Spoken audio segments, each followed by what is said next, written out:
In a remarkable turn of events, American ballerina Ksenia Karelina is finally en route back to the United States after being wrongfully detained in Russia for over a year. Secretary of State Marco Rubio announced her release on April 10, 2025, stating in a post on X, "Ksenia Karelina is on a plane back home to the United States." This development comes as a significant diplomatic victory, with President Donald Trump credited for securing her freedom amid ongoing tensions between the U.S. and Russia. Karelina, who was born in Russia but had established a new life in Los Angeles as an esthetician, was arrested in January 2024 while visiting family in Ekaterinburg. The Russian Federal Security Service (FSB) accused her of high treason, claiming she had made a small donation to a Ukrainian charity on the day Russia invaded Ukraine, which allegedly funded military supplies for Ukrainian forces. In August, she was sentenced to 12 years in a penal colony after a closed trial, a decision that drew widespread condemnation for its lack of transparency and fairness. Her lawyer Mikhail Mushalov confirmed that she was in contact with family just hours before her departure from Abu Dhabi. He expressed relief, stating, "2 hours ago she was in touch with her relatives and took off from Abu Dhabi to the U.S." The circumstances surrounding her release have raised questions, as reports indicate that it may have been part of a prisoner exchange involving Arthur Petrov, a dual German-Russian citizen detained by the U.S. for alleged export violations. This incident mirrors the recent case of Mark Fogel, an American teacher who spent 3.5 years in a Russian prison for a minor cannabis infraction. His release in February 2025 followed a lengthy struggle, highlighting the complexities and variabilities in U.S.-Russia relations when it comes to the treatment of American citizens abroad. The implications of Karelina's release extend beyond her personal freedom. They underscore the necessity of maintaining diplomatic channels between the U.S. and Russia, even amidst stark geopolitical tensions. A CIA spokesperson remarked on the significance of the exchange, stating, "Much of the swap was negotiated by the U.S. government, with CIA playing a key role engaging with Russian intelligence." This indicates a strategic approach by the U.S. to leverage negotiations to ensure the safety of its citizens. However, the broader context of Karelina's detention raises profound concerns about the state of civil liberties and dissent in Russia, particularly as the government continues to crack down on any perceived criticism of its military actions. As the U.S. grapples with its foreign policy objectives, the case of Karelina and others like her may become pivotal in shaping future diplomatic strategies. Looking ahead, it remains to be seen how the U.S. government will navigate the complex landscape of international relations, especially with Russia, as it continues to advocate for the release of detained Americans. The successful return of Karelina could signal a renewed commitment to securing the rights of U.S. citizens abroad, while also serving as a reminder of the challenges that lie ahead in fostering meaningful dialogue between two nations at odds. In a significant development that underscores the complex geopolitical landscape of Central America, U.S. Defense Secretary Pete Hegseth recently visited Panama to discuss security collaboration aimed at safeguarding the strategically vital Panama Canal. This visit comes amid escalating concerns regarding China's growing influence in the region, particularly over the canal, which is crucial for global maritime trade. During his 2-day trip, Hegseth met with Panamanian President José Raúl Mulino, where bilateral discussions led to a renewed commitment to enhance security cooperation. Hegseth emphasized the need for a robust response to perceived threats from China, stating, "Make no mistake, Beijing is investing in operating in this region for military advantage and unfair economic gain." His remarks reflect a broader U.S. strategy to counter China's expanding presence in Latin America, which he described as too large. One of the focal points of the discussions was the U.S. Navy's access to the canal. Hegseth indicated that the U.S. seeks a deal to allow its warships to traverse the canal first and free a point of contention that has arisen under the Trump administration, which has repeatedly claimed that the U.S. is being unfairly charged for canal usage. The Pentagon's chief underscored the need for a cost-neutral system for U.S. warships, which have reportedly paid an average of $5 million to $7 million annually in canal fees. However, Hegseth's suggestions to revive U.S. military bases in Panama were met with swift resistance from the Panamanian government. Security Minister Frank Abrego publicly rejected the idea, affirming that Panama would not accept foreign military bases or defense sites, a stance rooted in the country's national pride and sovereignty over the canal, which has been a point of historical contention since the U.S. relinquished control in 1999. The backdrop of Hegseth's visit is marked by increasing scrutiny of Chinese investments and operations in Panama. The Hong Kong-based CK Hutchison, which has long held significant control over port operations at either end of the canal, has faced allegations of irregularities in its contracts. The Panamanian government announced an audit of CK Hutchison's dealings, which has led to heightened tensions, culminating in a potential sale of the ports to a U.S.-led consortium including BlackRock Inc.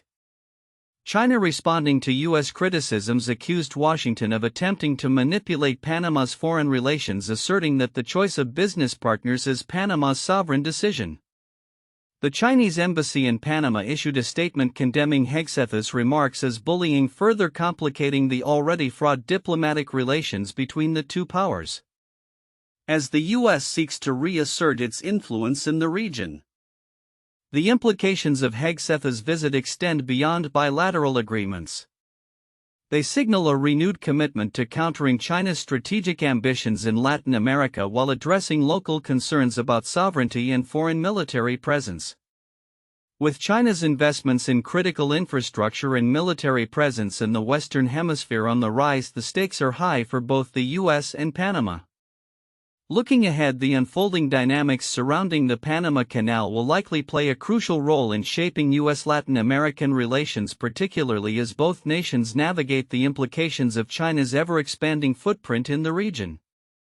As Hegseth's visit concludes, the international community will be keenly watching the outcomes of the agreements forged and the potential shifts in influence that may arise from this pivotal engagement. In a surprising turn of events, the U.S. Justice Department has moved to withdraw its case against Henry Villatoro Santos, a man previously identified as a key figure within the notorious MS-13 gang.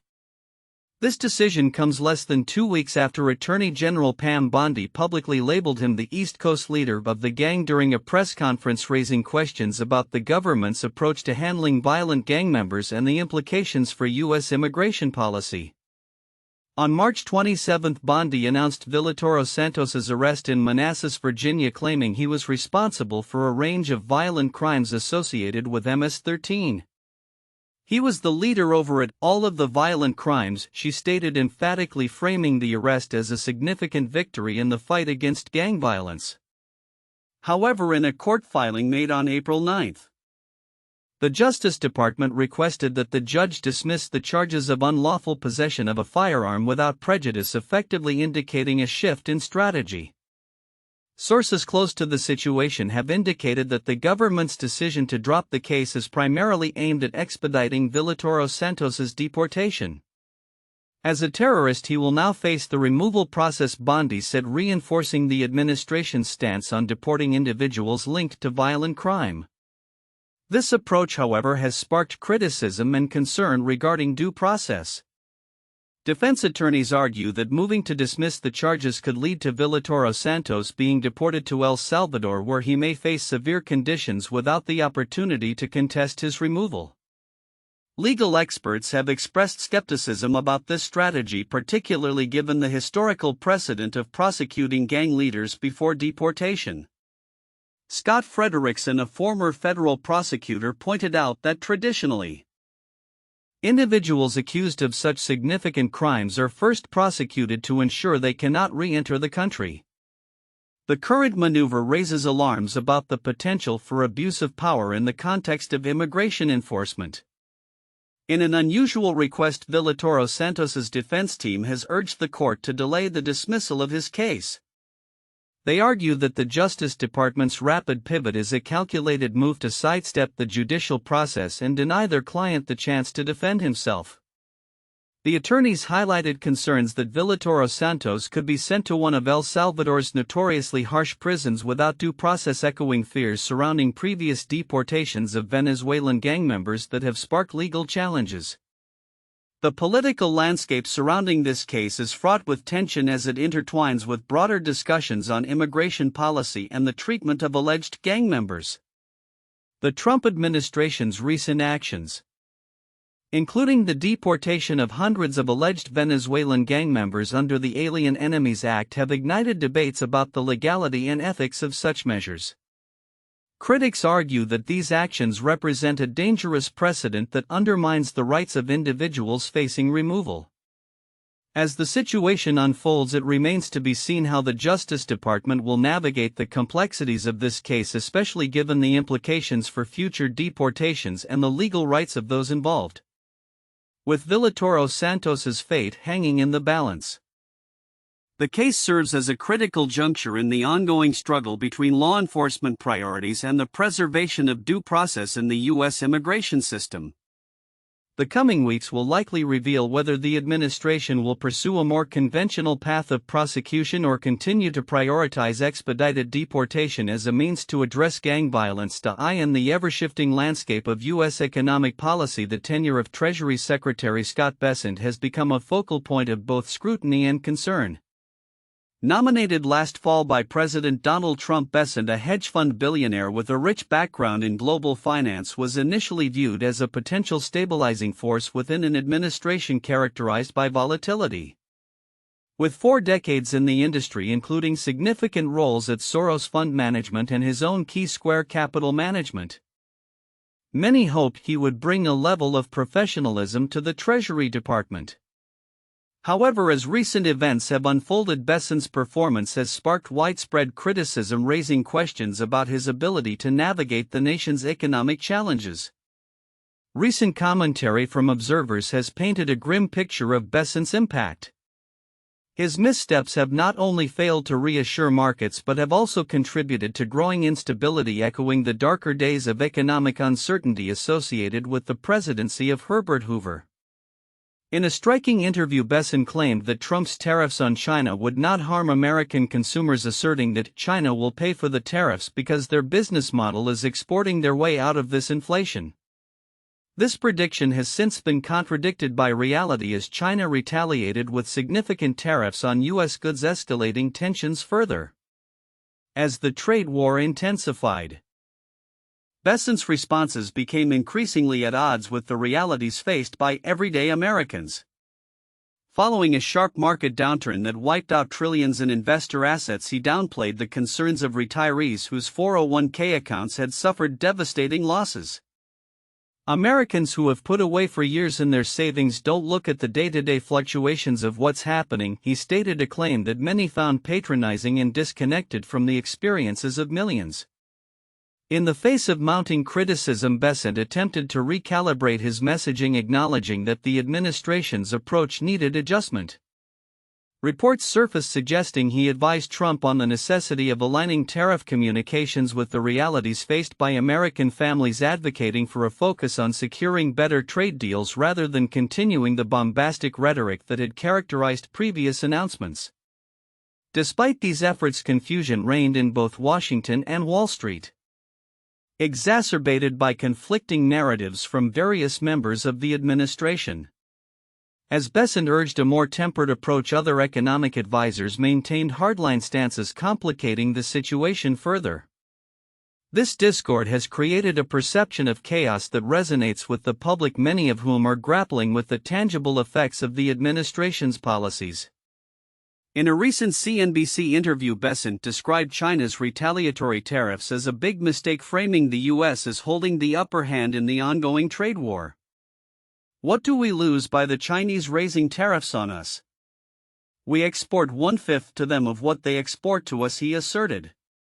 However, the stark reality of the trade deficit, which reached $295.4 billion in 2024, raises questions about the sustainability of such bravado. As the administration faces mounting pressure, Bessent's future remains uncertain. While he has attempted to position himself as a voice of reason, the ongoing market volatility and the palpable anxiety among American consumers suggest that his role may be more complicated than initially anticipated. The stakes are high, and as the nation grapples with the implications of an aggressive tariff policy, the performance of Scott Bessent will undoubtedly continue to draw scrutiny. Looking ahead, the evolving dynamics of US-China trade relations and the potential for further economic fallout will be closely watched. With many businesses and consumers reliant on stable economic conditions, the ability of Bessent and the Trump administration to recalibrate their approach will be critical in determining the future trajectory of both the U.S. economy and the broader global market. In a dramatic turn of events within the realm of international trade policy, Howard Lutnick, CEO of Cantor Fitzgerald, has emerged at the center of a contentious discussion regarding tariffs and their implications for global commerce. Recent revelations indicate that Lutnick's stance on tariffs may have shifted significantly, particularly concerning the influence of former President Donald Trump. This development not only underscores the complexities of trade negotiations but also highlights the intricate web of relationships among key figures in the financial and political arenas.